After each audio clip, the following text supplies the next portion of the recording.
Talkin' Country. You're listening to Talkin' Country with Paul Taylor. Hi, welcome to my channel, Talking Country, where we'll be chatting to the stars of country music from around the world, whether it's in Nashville, Australia, UK, Ireland. You'll get it here first. If you like us, subscribe and give us the big thumbs up. Hopefully you enjoy it. Gentlemen, it's my pleasure, and I can't believe I'm saying this, to interviewing Dean Sams from Lonestar. How you doing, Dean? I'm doing awesome. It's so good to talk to you today. It is so amazed. I mean, amazed. Get it? Pun intended. That wasn't intended. But I mean, I'm trying to not be a fanboy here because I am an absolute number one fan. I have no posters on the wall because I've got at that age. But I'm actually an artist of 20 years plus myself in the UK, and I have covered so many of your songs.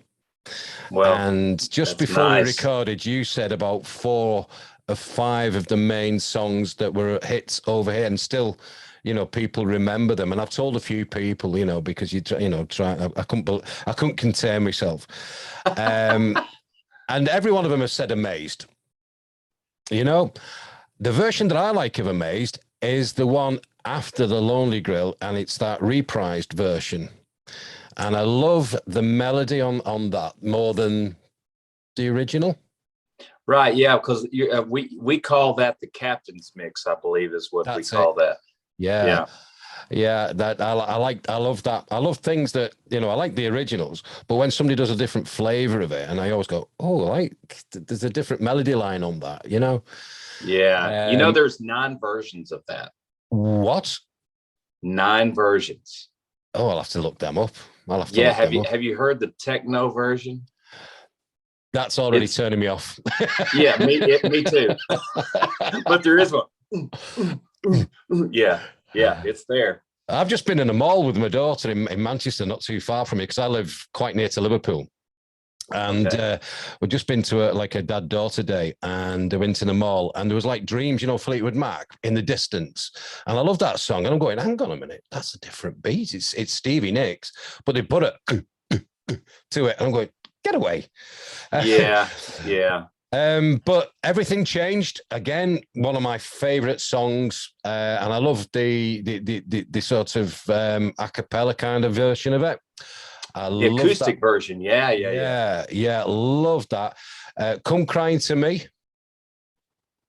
No News. You Walked In, and Tequila Talking.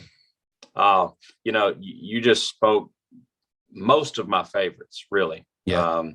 I mean, I love, obviously, Amazed is a no-brainer, because I always say Amazed. Before it came out, we had some hits that took us around the United States and Canada, you know, which was awesome.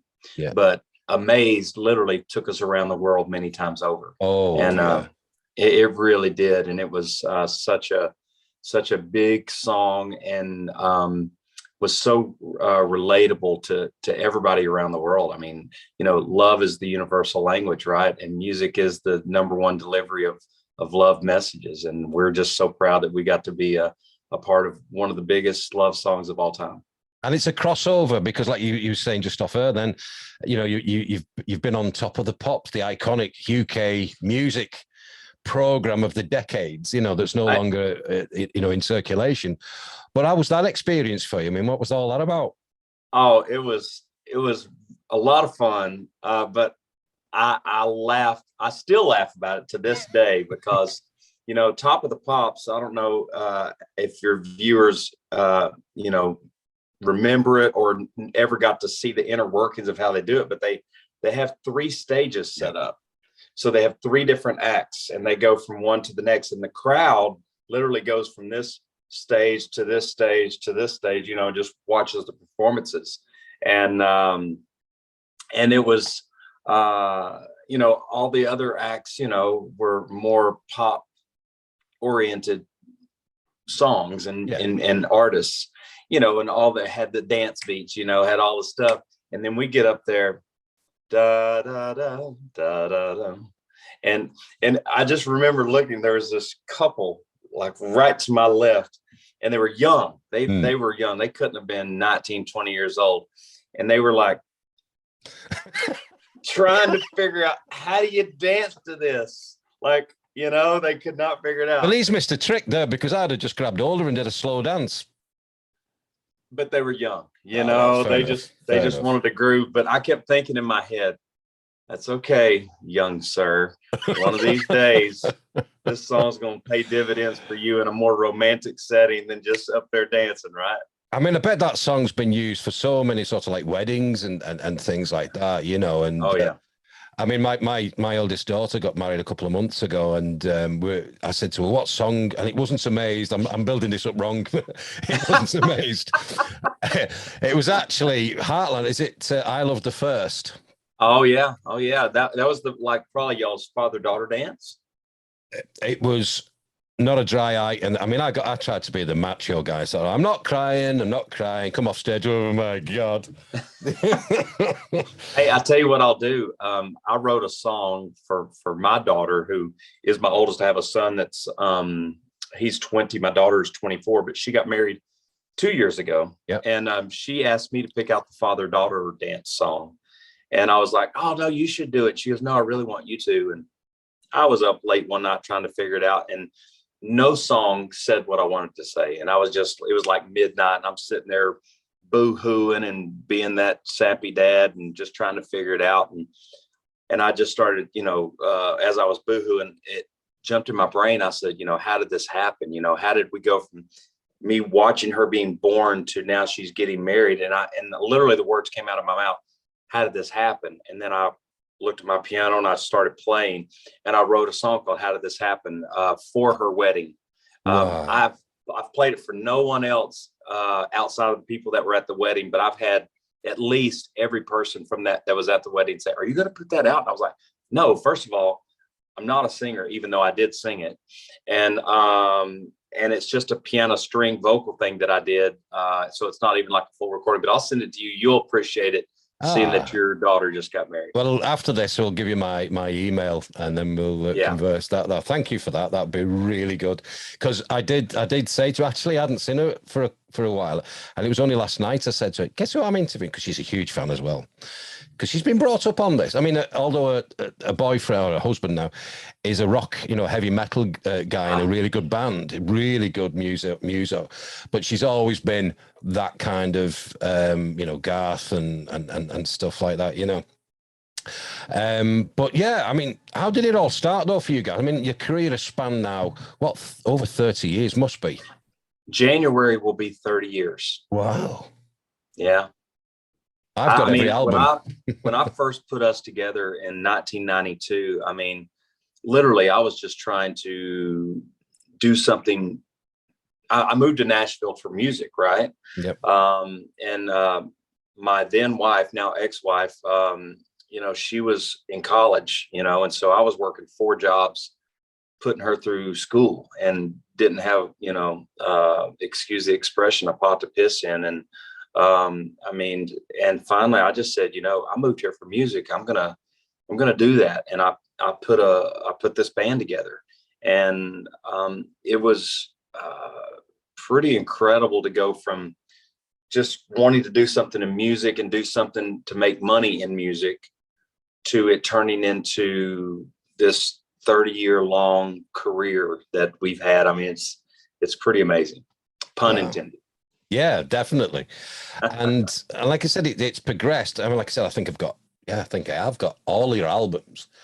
A big shout out to Frank Myers as well, who linked us up. I mean, I interviewed Frank a few weeks ago, but obviously he's got the you know, his Christmas hit coming out, which obviously you guys had recorded as well, which I've got.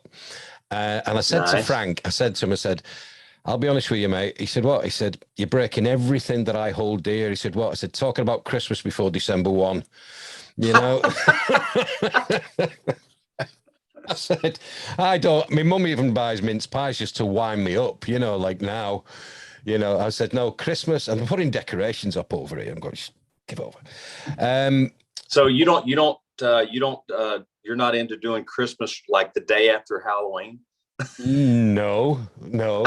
I mean, it's different for you guys. I mean, obviously, you've got November, which is obviously Thanksgiving, and things happen there, and no, I'm very much December 1. Let's go for it. Happy days. But last year I was okay because there was serious lockdown over here, and people were putting decorations up for the kids in October to keep the spirits up. Sure. I'll let that go. I get it. But I said to Frank, I said, "Listen, mate, I'm gonna talk about your new song, but I'm through gritted teeth." But obviously, he wrote, what was it, Front Porch Looking In for you guys as well? And yeah, and I'm already there, obviously. I'm already there. Yeah, I mean, that is like a Muso's anthem, isn't it? Yes, it was. I mean, that was another one of those. I don't even know if I want to put the word iconic on it, but it was definitely a very symbolic song for us. I mean, when it was put out there, the song was originally written just about us being gone on the road, because we would miss a lot of things. We'd miss our kids' birthdays and first days of school, and different things for just being out touring. And so it was kind of written from that perspective. And then of course 9/11 happened, and the attack on us in the United States, and it really changed. I mean, Diane Sawyer, who was Good Morning America here in the States, she dubbed it the unofficial anthem for our military men and women. And over the years, we've received thousands and thousands of emails from men and women that are in the military or their family members, and saying how this song has kept them connected. I even have a piece, it's pretty cool. I'll show it to you before we finish today, but an astronaut, he used that song. That album was his favorite album and his family's, and they used that song when he would be like in training to go into space and stuff. So he actually went into space. He took our CD, I'm Already There, up into space, and he let the CD go, and it was spinning around, and he took a picture as soon as it got to where the cover was facing forward. Yeah. And he took a picture of it, and you can see Earth off in the background with our I'm Already There. And he literally had that framed for us and gave it to us. I have it right up here. I've got goosebumps just listening to that. Wow. I mean, isn't that pretty amazing? So, I mean, to know that we have been able to touch people in such a positive way for so many years is probably, not probably, it is our greatest accomplishment, I think. It is, and like I say, right from the get-go, and the band has stood firm through changes. I mean, obviously, like John and Rich, they've left the band and gone on and whatever. But you lot have, 4 guys have still stood strong and still got that foundation. I mean, how do you feel about that? I mean, going forward, obviously, it's a big loss losing a couple of your amigos over the years, but do you still keep in touch and all that kind of thing? Well, with John, we actually asked him to leave the band. That was the way that went down. But that was a difficult time because, that's like asking one of your family members, "Hey, I don't want you in the family anymore." So that was very difficult. But it was one of those deals where when we asked John to leave, when I first put the band together, we were, all of us sang, and so that was kind of structured around that. When we got a record deal, they just wanted Richie and John to be our lead singers, which was great because both of them are amazing singers. Yeah. And then after John would sing half of each album that he was part of, and Richie would sing the other half. Well, when John sang, we sounded one way, and when Richie sang, we sounded another way. So the label decided we needed to have a focus, a direction, and they decided to go with Richie. And so John was going to be remanded to playing bass and singing high harmony, and he wasn't happy with that, and he started acting out a little bit. And quite honestly, I understand it because to this day, I'll tell you, he's one of the most incredibly talented people that I know, and I know a lot of talented people. And he's just super gifted, great writer, great singer, and he wanted more than that. And so when he started acting out a little bit, we just thought he needed to go do his own thing, and so we asked him to step out. And And then, we went on and we went on to sell millions of records. And we like to say that John went on to own Nashville.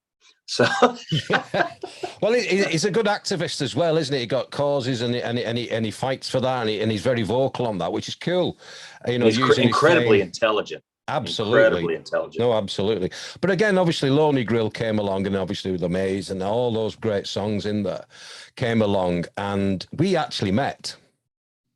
Well, you won't remember, but basically when the tour in the UK on the back of Lonely Grill came on, Amazed, etc., you were on at Manchester University, which was a place above everywhere else, and it was above a bar, and it was called Hop and Grape, and it was on a very, very small stage. It was not one of your big gigs. It was a small, comfortable gig, and you guys came on, and I think you just managed. It was probably like the top of the pop stage, but a little bit bigger.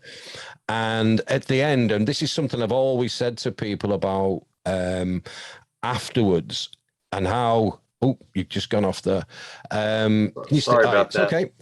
I'm just saying about what I've said to people, and still to this very, very day, and we're talking about acts we've seen and whatever. And I said, one of the shining lights I remember was Lonestar when they came to Manchester.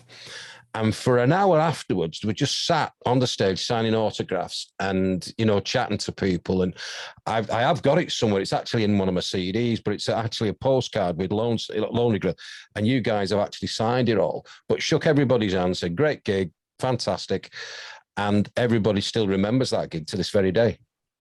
Well, I appreciate you saying that. I mean, I can tell you that getting to travel over across the big pond there to visit and perform, to think that our music was reaching that far. I mean, to this day, I'm still blown away by it. I mean, it tickles me so much. And I had the great pleasure of learning from some pretty awesome artists what it's really all about. And at the end of the day, it's about the fans. And so shaking hands and signing and whatever for as long as it takes to make everybody happy. I mean, that is, what we are so excited about to do and always have been. I mean, it's about them. And I won't bore you with my story, but I had Amy Grant, if you know who Amy Grant is. Vince Gill, Mrs. Vince Gill. Vince Gill and Amy Grant. Yeah, she actually, when I was a nobody, I mean, I was working my 4 jobs that I told you about, and I would do anything basically that was legal to make money. And I had to wear there was filming a TV special here at the Grand Ole Opry House, and the who's who of the industry was part of this thing, but they all couldn't be there for all the run through the rehearsals and stuff. So I got paid $50, which would be equivalent to like $1 million now, because I mean, I was broke. $50 was a lot of money. Had to wear this huge cardboard sign about this tall with yarn and it strung through it to hold around my neck, and it said, "Hi, I'm Glenn Campbell." And so anytime Glenn Campbell had to read teleprompter, I read teleprompter. If he had to sing a song, I sang a song. And for the rehearsals, and Amy Grant came up to me, was so genuine, asking me about me, telling me she thought I was great. We got interrupted by Barbara Mandrell, and she stood in between us and just started talking to Amy, and Amy said, "Barbara, have you met Dean?" "Hi." And then she went right back to talking to her. She goes, "Actually, Barbara, we were right in the middle of a conversation. How about I come find you later?" So she blew off Barbara Mandrell to talk to little old me. And later that night, I found her backstage, and I just walked up to her and I said, "I don't know if I'm ever going to amount to anything." I said, "But if I'm lucky enough to make it in the music business, I want to thank you for treating a nobody like me the way you did." And I said, I've learned a very valuable lesson, and I hope I can pay this back in, tenfold for other people that might look at me that way one day. So she was awesome. I think that is a great example, really, because there are so many, even at my level over here, and you'll do a festival, and I always judge a fellow artist at these things, because you don't get to see them much, and I always judge them off stage at the back. And it's that type of situation that you've just told me, that somebody has to take a bit of time and say hi, but you'll know yourself, and at your high level, there are some that you go, okay, guy or girl, you crack on. We don't, you know, you're that way. That's your path. Leave you alone. And even at my level, there are people who think they're absolutely the best thing since, you know, sliced bread, and they're not, but they think they are. And you just go, right, I'm not even talking to you. I've said hi. I always say hi to everybody. How you doing? And then there's one or two of them, and they'll just go, because I'm a solo artist, and they're in a band, and they go, you know, we've got rights, you know, and I go, okay, leave you alone, right, crack on, you know. But I like going out to the crowd and just mingling with the crowd, you know, getting a flavour of what they like, what they don't, you know, because I pretty much do covers more than, you know, a couple of my own stuff, but mainly covers. And I'll say, right, kind of music do you like? And you might have the worst night you've had for a long time, but because you've said hi to a few people, and this is not like pre-planned, but it's, you know, you might actually gain a little bit of props, you know, like they'll say, you know, okay, he wasn't back, but he came out and said hi, you know, that kind of thing. Yeah. That stays with people, doesn't it? It really does. And at the end of the day, I just like people in general. Absolutely. You know, I like everybody until you give me a reason not to. You know, I can certainly be your worst enemy if you like take advantage of anybody in my family, or, you know, aren't a nice person yourself. But if you're a nice person, you're going to get that 10 times back from me. It's interesting. My very first job, I left school at 16. I didn't go to college, university, just paid my way, worked in a local factory. And the best thing I ever learned was off a foreman.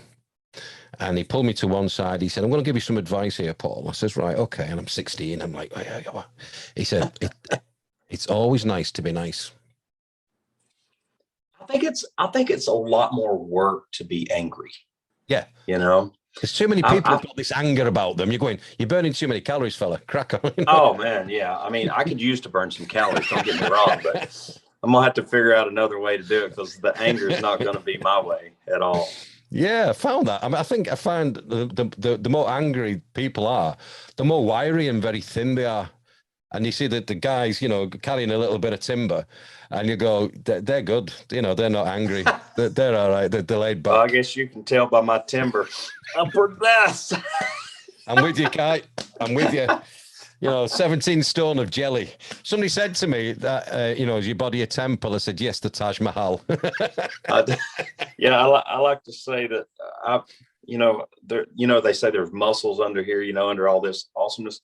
But if I touch mine, I mean, it's hard as a stale marshmallow. I mean, it's pretty good. Absolutely. That's it. If you ever touched a stale marshmallow, that's pretty hard. Well, I've lost track now. But from like I said, just prior to the recording, obviously we've got the British Country Music Association members who are watching this. What three things, and we'll just nail it down to three things, would you advise an up and coming, really, of what is the best thing to do? I mean, you could go on forever for negatives, but let's focus on the positives. And what's three things would you advise somebody to do?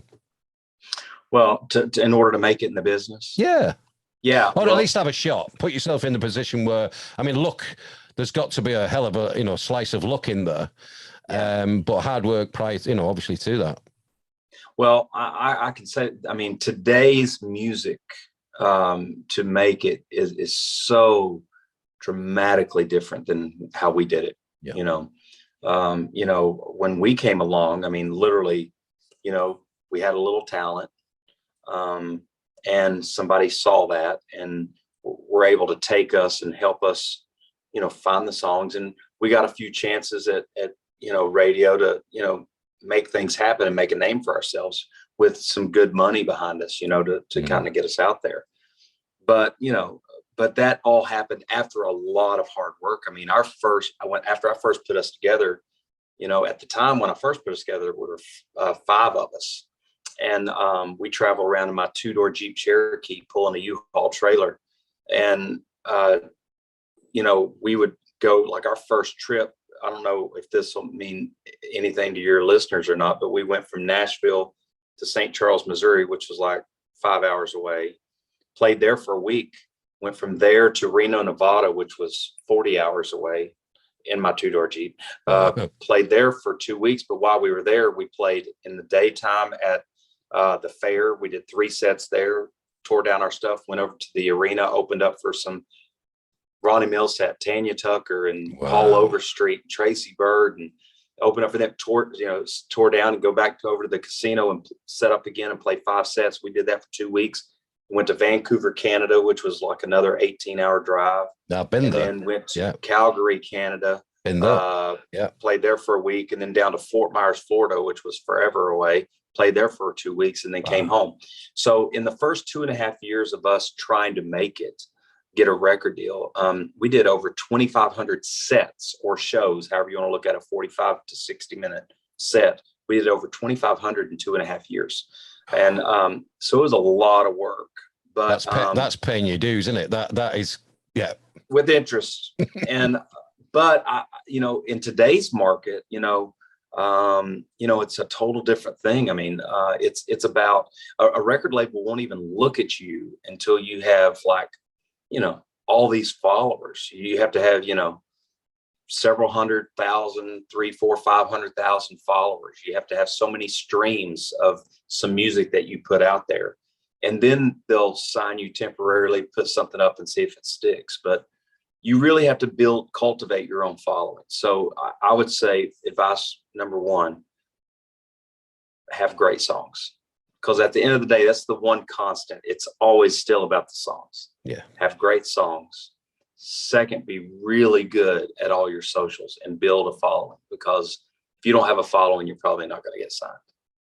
And the third thing is, and it's part of building your following, but be active, be engaged with your fans, and work hard. I didn't make it because I'm more talented, because quite the contrary. I mean, I'm like the least talented person I know. But nobody can outwork me. Nobody. I dare you to try. So I think if you have that work ethic, you have great songs, and you build a following, stay active with your fans, you can have a real shot. Oh, thank you for that. Again, it's great advice. I mean, everybody who have asked, a lot of them say the support bubble around you. I mean, to be honest with you, the UK country scene at the moment is unbelievable. Only this year, really, I've managed, obviously with the easing of lockdown, I've gone to festivals, I've interviewed so many, since being associated with the BCMA as well. But the talent, and it looks as though that lockdown has enabled the UK talent to throw everything by the kitchen sink at production, songwriting, getting out there on like you just said, the socials, and performing. I mean, I've been honoured to actually be in the presence of some of these great acts, and the BCMAs are having the awards in 2 weeks' time in London. And I get to see them all and interview them again. You must check them out. I mean, tell you that I'll give you I'll give you the website to have a look at. But I'm telling you, man, they are phenomenal, and it is obviously America, Nashville, that Texas, that's your home of country music, and then obviously you got all around the world, Australia and Ireland, but the UK are coming. The UK are definitely coming. I'm trying to get a syndicated radio show purely showcasing the UK talents over in America. I'll put a few calls out. I know a few people over there, and see if they know anybody to try and see if we can, get a platform. So then, they don't have to travel thousands of miles to Nashville to get a front door slammed in the face. It's just that stream of like you were just saying, followers, and getting that following built up, and I think they deserve it, to be honest with you.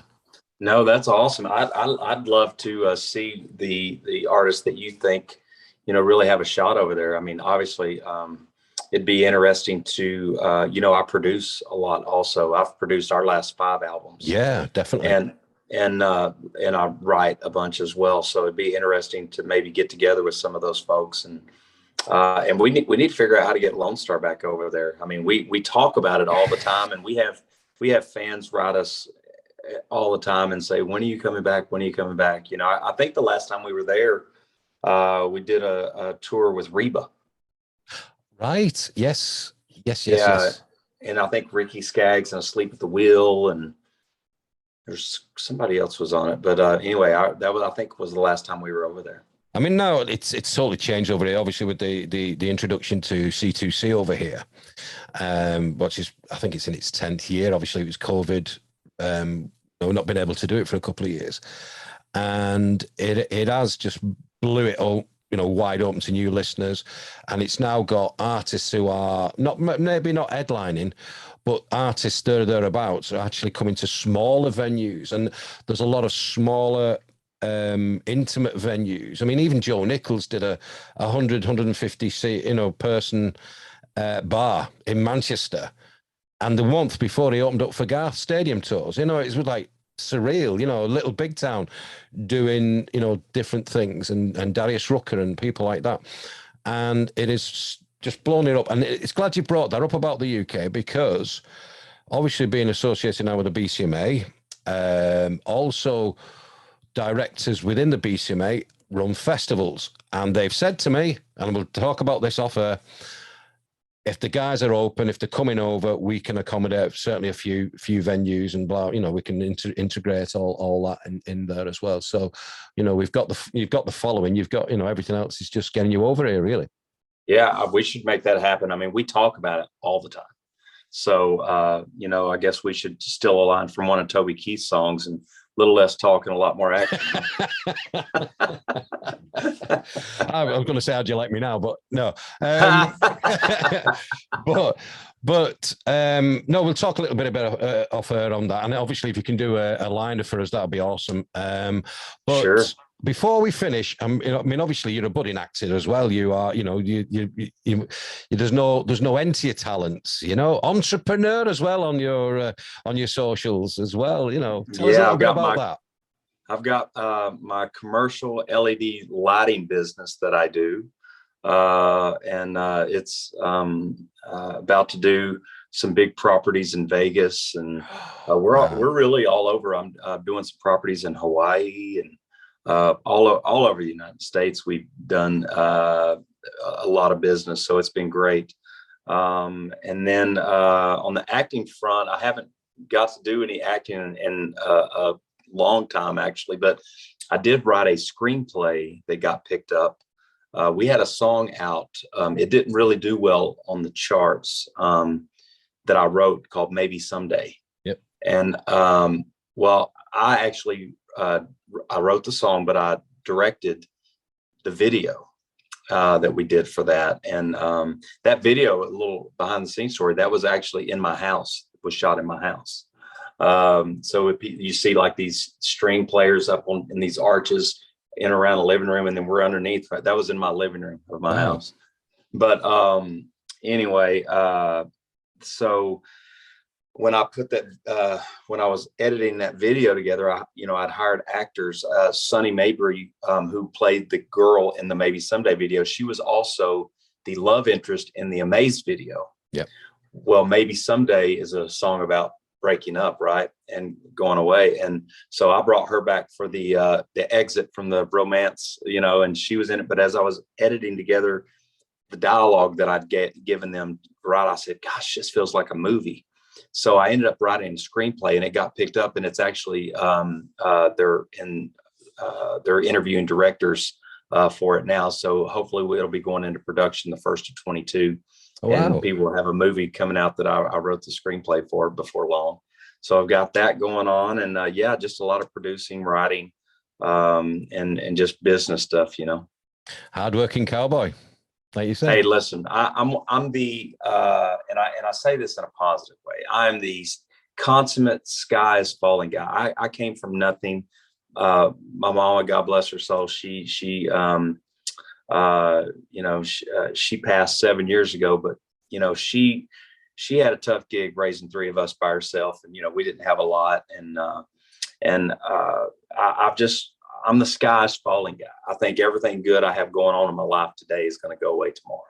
Really so I always have like 10 things going on. So if I lose one, I got 9 other ones, and then I'll work to get my 10th one, so I'm always like one step ahead. It's like me though with the lockdown, and I didn't really miss singing actually, because I've got the radio commitments that I'm actually always wanted to be a radio presenter rather than an artist since being a little boy, but God bless that I had an opportunity a couple of years ago to join the radio thing in the melee.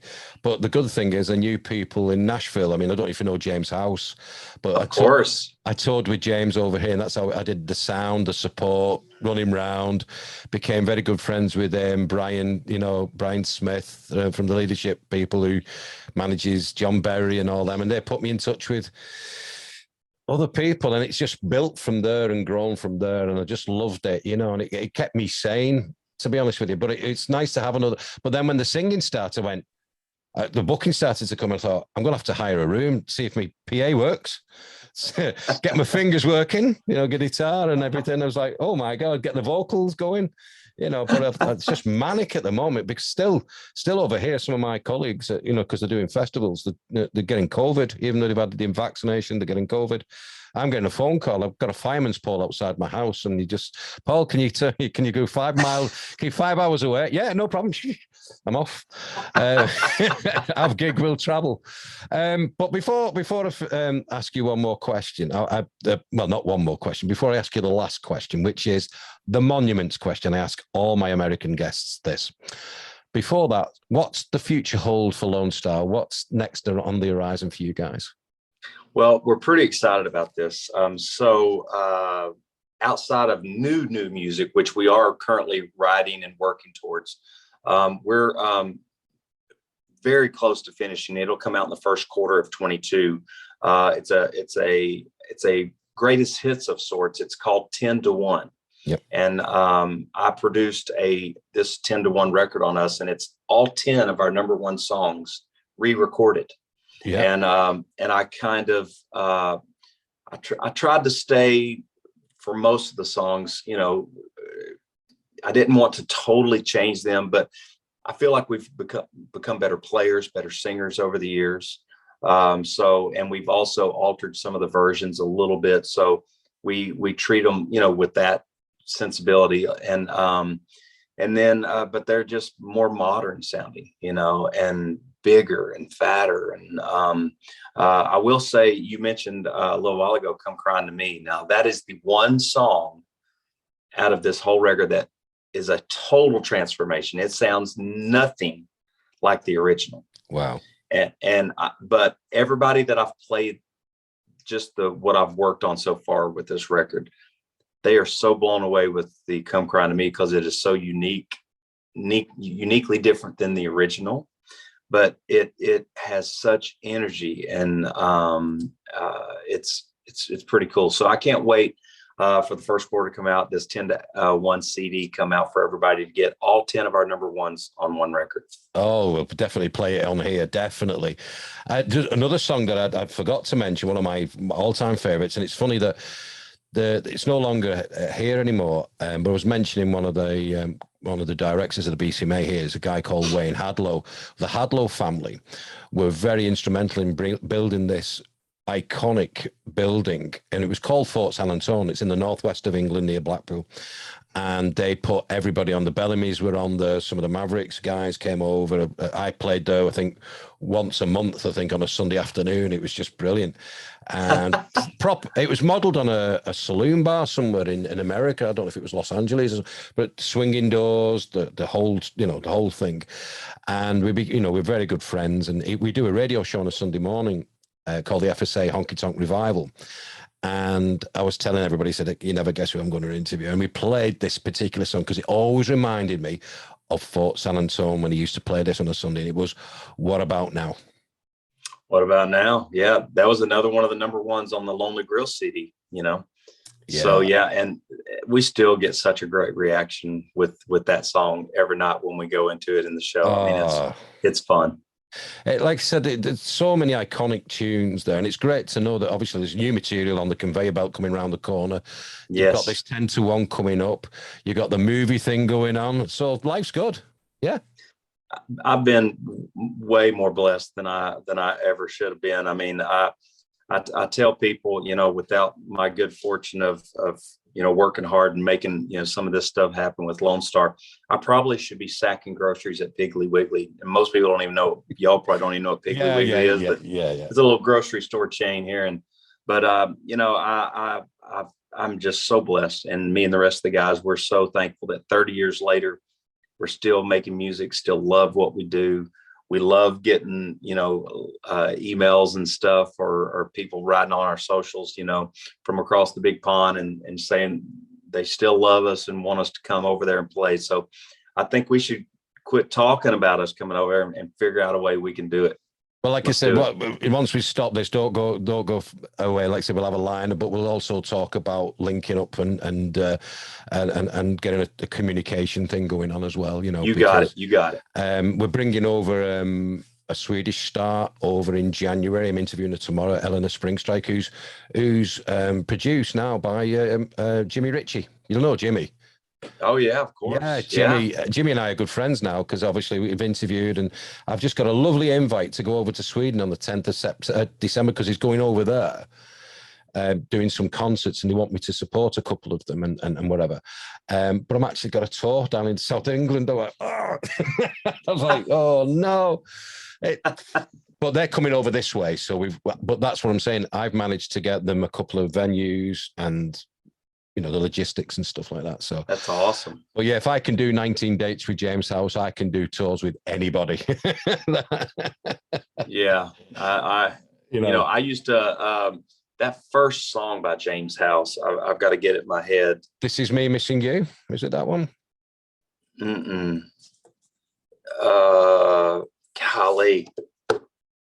But Broken Wings, the one that Martina McBride had out, Broken Wings. No, it was like his very first, like he was brand new. Oh, right. Okay. Ooh, that's making me think. Anyone? And he had a video to it out. Yeah. And everything. But he's a very close friend now. Very, very close friend. I've toured a couple of times with him. We've had a laugh, wind each other up. I even got a nickname for him. And a nickname for Brian Smith as well, which is cool. Call him Merch. Because when he came over, everything was about the merch. He kept saying, Paul, can you just say 50% off the t-shirts for this evening? And I'm going, do I look like a salesman to you? Am I here doing the sound? And but let's have a look. James House. I should know these off by heart, to be honest. If you said it, I'll Anything go, for Love, Little by Little, really good way to wind up lonesome. Days Gone By. It would have been like 87-ish. Oh 80s. No, these are just 90 up to 94 that I've got here, unfortunately. Nope, I haven't got anything there. But yeah, he's such a great songwriter, and like I said, he's had hits with Dwight Yoakam and Martina McBride. And well, I'll tell you this off the record, but so obviously don't use any of this, but so I'll tell you what, let's leave that till after the recording. You got it. Yeah. Yeah. So then I don't have to go and cut and paste, and it'll look all cut and paste. I got you. You think I've done this before. But my very, very last question is the monuments question on the interview. And it's about Mount Rushmore. Mount Rushmore's got 4 heads of your historic, history embedded into that rock face. You've got a chisel, but you want to change them. You want to put your people that it's inspired you through your career. Who would they be? Oh, wow. People that have inspired me. Well, as far as musicians go, there was the 2 people that got me into country music matter of fact, the first song I ever learned to play on the piano was Stranger in My House by Ronnie Milsap. So Mr. Milsap would have to go up there. My other musical person that I was really inspired by, just because I'm a piano player, we love ballads, right? And he had some of the most iconic country ballads and even crossover ballads of our time, and that's Kenny Rogers. Love Kenny Rogers. Oh yeah. And I would have to put up there the lady that got me into music, Marty White. And nobody knows her, and she actually passed last year. Oh. But she was really my rock. I mean, at a time in my life where I could have gone the wrong way, and my life could have ended up very different. I was getting to a space because of what was going on in my world where I could have made some bad decisions and probably not, I might have been in jail or dead or, whatever. And she really, straightened me out and got me enthusiastic and passionate about music. And her name's Marty White. So I'd probably have to put Marty White up there as one of them. And then this is going to sound so cliche, but I mean it with everything I am. I would put my mom up there because she put up with a lot, but she was such a cheerleader for me and telling me I can do anything that I want, even though we were so poor and didn't have anything, and we lived in some nasty old apartments that there were more roaches and just nasty living conditions, and we just didn't have anything. And but you know what, we had each other. She never made me feel like I wasn't loved and all that stuff, and she gave me a strong belief that I can do anything that I want to do. And when I would say, yeah, Mom, I'm a nobody, and she would say, no, you're somebody. And so I'd had to put my mom up there for sure. That kind of thing you just can't buy. Like I said, I've got goosebumps listening to that. Like you said, everybody's got a mom who, well, hopefully, sometimes they don't have a mom, but they'll have a role model. But from your point of view, what I've just learned then is, from the first two, you've got two people that you aspire to, but also you want you to be a better musician by Ronnie Millsap, by Kenny Rogers. Then you talk about somebody when you were on that path that was actually going a different way at a crossroads, and she brought you back. So again, that's an integral part of your life. And then last but by God, normal, and God bless her, is your mom, who then you've got to have that support as an artist, or as anybody in the world, but I'm saying as an artist because we're talking music. You've got to have that foundation and that support around you, or else you become basically, you're going to take the wrong moves. The lady who helped you when you were young in life, you didn't have that. There's no support there. And there's so many who've gone by the wayside in the music industry by not having the right support as well. So the great four great replacements for Mount Rushmore. Thank you very much for that. You got and great question. I've never been asked something like that. So kudos to you for having that. That's amazing. I'll be honest with you. I actually pinched it off somebody I can't remember, but I thought I heard it in conversation, and I went, "I'm having that." Should have kept my mouth shut. Anyway, but no, Dean, it's been an absolute pleasure. Like I said, just stick behind as we come to a close. I wish you and the guys great fortune going forward. Thank you. And let's get you over here. It's been far too long, and. But yeah, stay safe, you and your family. Stay safe, stay well, because it's still not 100% yet, is it? And not yet. And I look forward to the new music coming your way, as well as the 10 to 1. Yeah, you got it. And today is truly a great day for me. I mean, for two reasons. We got to hang out and talk and catch up. So I appreciate your time. It's really been great for me. And when I leave here, I'm going to drive 4 hours away. Our booking agent, he also represents Kevin Costner. And I don't know if people realize that he's a singer also. Yes. And I'm going to go hang out with him and Kevin Costner and watch his show tonight too. So I'm going to meet him. If you can get Kevin on here, I will buy you a drink when you come to UK. Because I tell you what, the guy who writes with him certainly wrote on Yellowstone, Jack Williams, he wrote, and he hangs out with Kevin, and he wrote quite a lot of Kevin's music. He's been on the show as well. And I said to him, don't forget Kevin Costner's, if he wants his, music to come over to the UK, I'm the guy, I'm the guy. Yeah. Oh, but that's great. That, I mean, like I said, safe travels and everything like that. But like I said, it's been an absolute pleasure, my friend. You've filled me with so much happiness, and I really appreciate that. Well, thank you. Bless you, buddy. Bye-bye now.